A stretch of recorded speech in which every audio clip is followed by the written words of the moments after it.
Boyd Barrett here with another 5-minute classic. This episode features a 5-minute excerpt from the timeless classic, The Velveteen Rabbit. But before we start, I have to tell you about the sponsors for this episode. A few years ago, I produced a full-cast audiobook of A Dream of Darkness, a gorgeously written fantasy horror novel by Corey Cruz. More recently, I narrated Dead at Third, the first in a wonderful series of murder mysteries by Gregory Payette. And, as always, my all-natural supplements from Benieve that have given me new energy and focus while losing almost 20 pounds so far.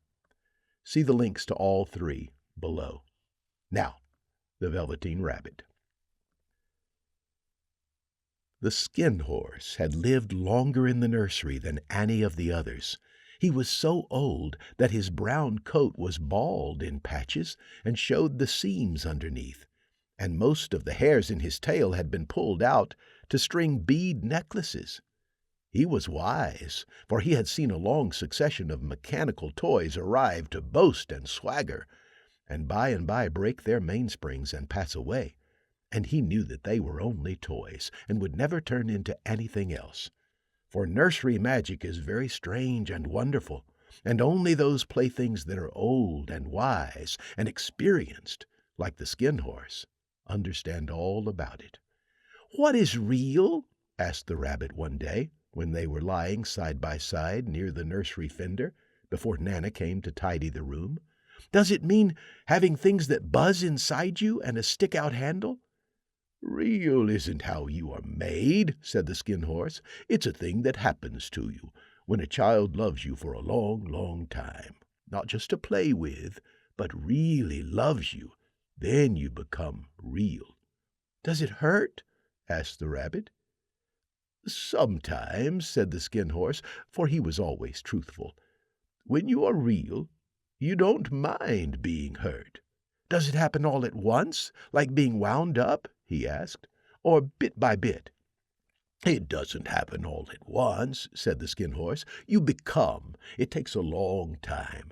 That's why it doesn't happen often to people who break easily, or have sharp edges, or who have to be carefully kept. Generally, by the time you are real, most of your hair has been loved off, and your eyes drop out, and you get loose in the joints and very shabby. But these things don't matter at all, because once you are real, you can't be ugly, except to people who don't understand." "I suppose you are real?" said the rabbit, and then he wished he had not said it, for he thought the Skin Horse might be sensitive. But the Skin Horse only smiled. "The boy's uncle made me real," he said. "That was a great many years ago. But once you are real, you can't become unreal again. It lasts for always." The rabbit sighed. He thought it would be a long time before this magic called real happened to him. He longed to become real, to know what it felt like, and yet the idea of growing shabby and losing his eyes and whiskers was rather sad. He wished that he could become it without these uncomfortable things happening to him. There was a person called Nana, who ruled the nursery. Sometimes she took no notice of the playthings lying about, and sometimes, for no reason whatever, she went swooping about like a great wind and hustled them away in cupboards. She called this tidying up, and the playthings all hated it, especially the tin ones. The rabbit didn't mind it so much, for wherever he was thrown, he came down soft. One evening when the boy was going to bed, he couldn't find the china dog that always slept with him. Nana was in a hurry, and it was too much trouble to hunt for china dogs at bedtime, so she simply looked about her, and seeing that the toy cupboard door stood open, she made a swoop. "Here," she said, "take your old bunny. He'll do to sleep with you." And she dragged the rabbit out by one ear and put him into the boy's arms. That night, and for many nights after, the Velveteen Rabbit slept in the boy's bed. At first he found it rather uncomfortable, for the boy hugged him very tight, and sometimes he rolled over on him, and sometimes he pushed him so far under the pillow that the rabbit could scarcely breathe. And he missed, too, those long moonlight hours in the nursery when all the house was silent, and his talks with the Skin Horse. But very soon he grew to like it, for the boy used to talk to him and made nice tunnels for him under the bedclothes that he said were like the burrows the real rabbits lived in, and they had splendid games together in whispers when Nana had gone away to her supper and left the night-light burning on the mantelpiece. And when the boy dropped off to sleep, the rabbit would snuggle down close under his little warm chin and dream, with the boy's hands clasped close round him all night long. And so time went on, and the little rabbit was very happy, so happy that he never noticed how his beautiful velveteen fur was getting shabbier and shabbier, and his tail becoming unsewn, and all the pink rubbed off his nose where the boy had kissed him.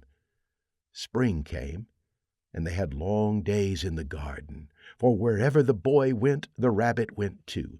He had rides in the wheelbarrow, and picnics on the grass, and lovely fairy huts built for him under the raspberry canes behind the flower border. And once, when the boy was called away suddenly to go out to tea, the rabbit was left out on the lawn until long after dusk, and Nana had to come and look for him with the candle, because the boy couldn't go to sleep unless he was there. He was wet through with the dew, and quite earthy from diving into the burrows the boy had made for him in the flower bed, and Nana grumbled as she rubbed him off with a corner of her apron. "You must have your old bunny," she said. "Fancy, all that fuss for a toy." The boy sat up in bed and stretched out his hands. "Give me my bunny," he said. "You mustn't say that. He isn't a toy. He's real."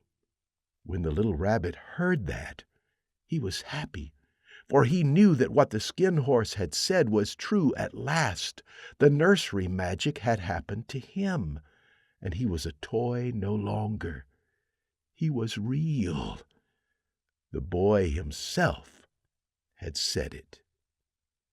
Don't forget to visit the links below. See you next time on 5 Minute Classics.